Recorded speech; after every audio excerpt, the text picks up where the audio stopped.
राज्य सरकारनं सामाजिक न्याय विभागाचे कोट्यवधी रुपये लाडकी बहीण योजनेसाठी वळवले असा आरोप करत पुण्यात काही विद्यार्थ्यांनी आंदोलन केलं। तर या विद्यार्थ्यांना स्वाधार योजनेमार्फत शिष्यवृत्ती दिली जायची, परंतु स्वाधार योजनेकडे पैसे नसल्यामुळे या विद्यार्थ्यांना शिक्षणासाठी अडचणी येत आहेत। या संदर्भात विद्यार्थ्यांसोबत संवाद साधला आमचे प्रतिनिधी चंद्रशेखर भांगे यांनी।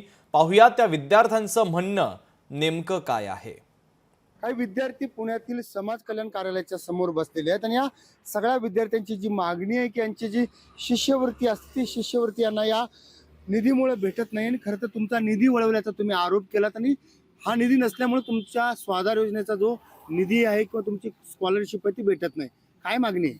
मागच्या 3 वर्षापासून आम्हाला या विद्यार्थी योजनांचा निधी मिळालेला नाहीये आणि तो मिळावा यासाठी आम्ही आंदोलन करतोय। तर आम्हाला माहिती मिळते की सामाजिक न्याय विभागाचे 746 कोटी रुपये लाडकी बहीण योजनेसाठी वळवण्यात आलेले आहेत आणि ते पैसे वळवल्यामुळं आमच्या खात्यावरती अजूनही आमची जी हक्काची स्वाधार योजना शिष्यवृत्ती योजनेचे जे पैसे आहेत ते अजूनही पडलेले नाहीयेत। त्यामुळे या ठिकाणी आम्ही बेमुदत धरणे आंदोलनासाठी बसलेले आहोत। लाडकी बहिणीची इच्छा अशीच आहे की ज्या शिकतायत लाडक्या बहिणी त्यांनाही त्यांची शिष्यवृत्ती मिळाली पाहिजे। आता म्हणजे 1500 रुपये भेटत आहेत, त्यापेक्षा आमचे जे राहण्याचा खाण्याचा खर्च आहे जो आमचा होतोय तो आमच्या स्वाधार शिष्यवृत्ती मार्फत आम्हाला भेटतोय, तर तोच आम्हाला आतापर्यंत मिळाला नाही। तर आमचे किती वर्षाचा 3 वर्षाचे बरेच मुलांचे राहिले।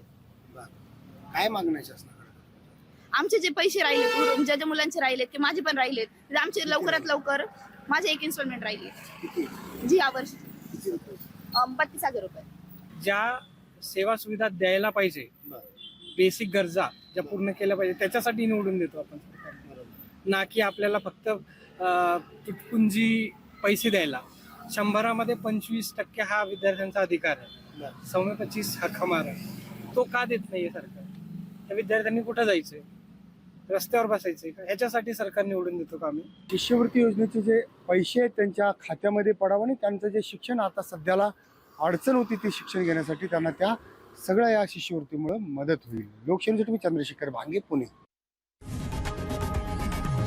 लोकशाही मराठी ऐका, पहा, जागरूक रहा।